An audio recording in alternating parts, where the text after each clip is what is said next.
Olá, seja bem-vindo a mais uma leitura em vídeo do nosso canal. Bons estudos e boa sorte! 10 passos para estudar para concurso público. Você pode receber essas dicas em seu e-mail, basta solicitar nos comentários. Primeiro passo: preparar um plano de estudo. Ter clareza de quais são os horários de estudo e quais não são permite uma redução do nível de cobrança sofrido pelo candidato. Isso pode ser feito a partir da elaboração de um quadro mensal com as atividades obrigatórias que a pessoa tem a cada dia, trabalho, aulas e outros afazeres. Importante anotar ali feriados e compromissos eventuais já assumidos, para que fique evidente qual é o tempo disponível para o estudo. A partir daí, considerando o tempo que será dedicado ao estudo, o candidato poderá distribuir as disciplinas, buscando colocar todas a cada semana ou, no máximo, a cada quinzena para que nenhuma fique muito tempo sem ser vista, lembrando de deixar intervalos a cada hora e meia ou 2 horas de estudo. Mas o quadro de estudo é um norteador, um ideal a se buscar. Não há motivo para desânimo caso algo saia do controle, isso é natural, afinal, a vida é dinâmica. De toda forma, o objetivo é sempre tentar cumprir da melhor forma possível a meta estabelecida. Observação: eu posso enviar a você um modelo de plano de estudo de graça, basta solicitar aqui nos comentários deixando seu e-mail. Segundo passo: quando aumentar ou diminuir o tempo de estudo. Um dos benefícios do quadro de horários é o candidato saber que o tempo de estudo tem hora de acabar, ou seja, é uma meta finita. Isso facilita o comprometimento, mas há situações em que o candidato está motivado e percebe que teria condições de estudar por mais tempo do que o estabelecido. Se isso acontecer regularmente, talvez seja o momento de aumentar um pouco o período de estudo no quadro de horários, desde que não comprometa horário de sono ou outros compromissos. O inverso também pode acontecer: o candidato estabeleceu determinada duração para o estudo, mas observa que não consegue render ao final do período. Se isso acontecer regularmente, talvez seja melhor alterar o quadro de horários, reduzindo o tempo de estudo até ter reais condições de aumentá-lo novamente. Isso evitará a sensação de frustração por não cumprir a meta, que pode ter resultados desastrosos no longo prazo. Terceiro passo: como vencer a preguiça, o cansaço, a inércia e começar a estudar. O desejo de conquistar uma vida melhor já deveria ser o suficiente, mas sabemos que as coisas nem sempre funcionam assim. Além disso, muitas vezes o concurseiro trabalha o dia todo e precisa reunir forças para iniciar um segundo turno de atividade, estudar. Ter uma meta estabelecida para o dia ajuda bastante, como um atleta que já sabe qual será o treino do dia. Para isso, a planilha de treinos é essencial e, no caso dos concursos públicos, estamos falando do quadro de estudos com horários e matérias, que comentamos no primeiro passo. É mais simples cumprir algo já definido do que decidir na hora, quando outros fatores podem interferir desfavoravelmente. Assim, é preciso dar cada pequeno passo, um de cada vez, e evitar as distrações do caminho, acordar na hora combinada e fazer apenas o que for preciso para iniciar os estudos, alimentação, banho, troca de roupa. Para quem ainda não criou o ritmo, ligar computador ou TV antes do estudo é um risco enorme. O que o candidato imaginava serem apenas alguns minutos de pesquisa ou relaxamento tende a se prolongar indefinidamente. Um período inteiro de estudo poderá ser perdido. O mesmo acontece para quem estuda à noite, após o trabalho. Mas a preparação para concurso é similar à preparação de um atleta. O ritmo é construído com o tempo e com a continuidade. Ainda assim, há períodos em que o candidato está mais comprometido e outros em que fatores diversos interferem no cumprimento do plano. O importante é seguir sempre, em maior ou menor ritmo. Quarto passo: como manter o interesse durante os estudos. Quase todo candidato tem aquelas matérias preferidas, as que ele mais sabe, as odiadas, aquelas que considera mais difíceis. O curioso é que, mesmo sabendo que a prova cobrará todas elas, o candidato termina estudando mais as que mais sabe, deixando para trás as outras. O plano de estudo ajuda a corrigir essa tendência e até a invertê-la. O ideal é dedicar mais tempo ao que menos se sabe. Outro fator é que o cérebro obedece aos comandos recebidos, sem questionar.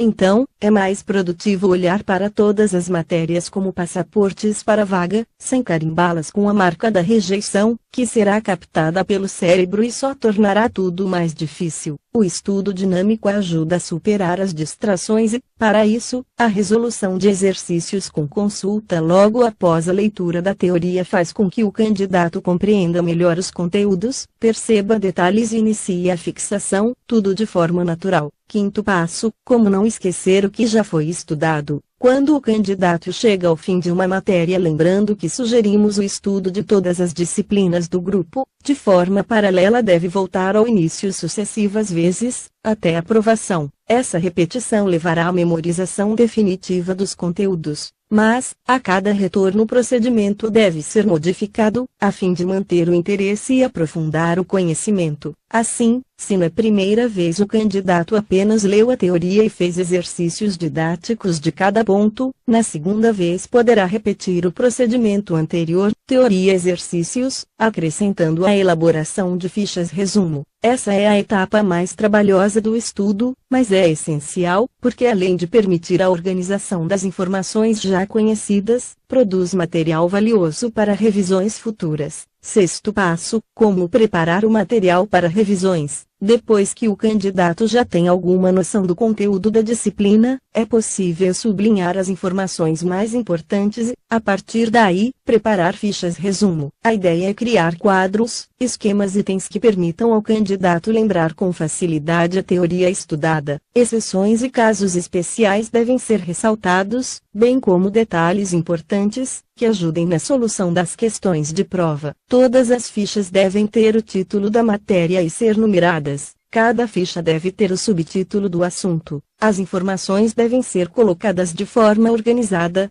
privilegiando o aspecto visual. Uso de cores diferentes é interessante, para ressaltar informações similares, mas é importante não poluir demais. Por exemplo, conteúdo básico em azul, exceções em vermelho, detalhes complementares a lápis. É prudente deixar espaço para inclusões futuras de novas informações, como veremos no sétimo passo. Vale lembrar que a proposta da ficha resumo é bem diferente dos tradicionais resumos. Não se utilizam textos corridos, pontuações nem palavras que não sejam essenciais ao entendimento. A função da ficha é ajudar o candidato a lembrar informações que ele já conhece. Para isso, bastam palavras-chave. Sétimo passo, como saber se é preciso aprofundar mais nos estudos. Muitas vezes o candidato acha que sabe bem toda a teoria, mas sofre uma decepção quando vai fazer a prova do seu concurso. Isso porque não verificou o nível de profundidade exigido e não se preparou adequadamente. A melhor forma de aferir se a abrangência e profundidade do estudo está suficiente é conhecer provas de concursos já realizados, para o mesmo nível de escolaridade, se possível, para a mesma área de concurso. De nada adianta utilizar provas muito antigas, porque é notória a diferença entre concursos muito antigos e os atuais em relação ao nível de complexidade das questões. Assim, o melhor é trabalhar questões de concursos realizados há até 10 anos ou, no máximo, 3. Importante também estar atento a gabaritos que possam estar desatualizados, em razão de alterações nas disciplinas. Informática e legislação, por exemplo, sofrem constantes modificações, e há outras matérias que passaram por modificações pontuais, como auditoria e contabilidade. O candidato já pode iniciar a resolução de algumas provas anteriores na segunda etapa de estudo, mas a prioridade naquele momento é a preparação das fichas. Oitavo passo, o que fazer para não esquecer o conteúdo que você já estudou. A partir do momento em que uma disciplina estiver totalmente fichada, vai passar para a fase de manutenção que continua até a aprovação, para que o conhecimento adquirido não seja perdido. Independentemente de como estejam outras matérias, no período de estudo da matéria já fichada o candidato deve, uma vez por mês, revisar todas as fichas. A partir daí, em todos os períodos seguintes destinados àquela disciplina, vai resolver provas anteriores e, desta vez, sem consulta.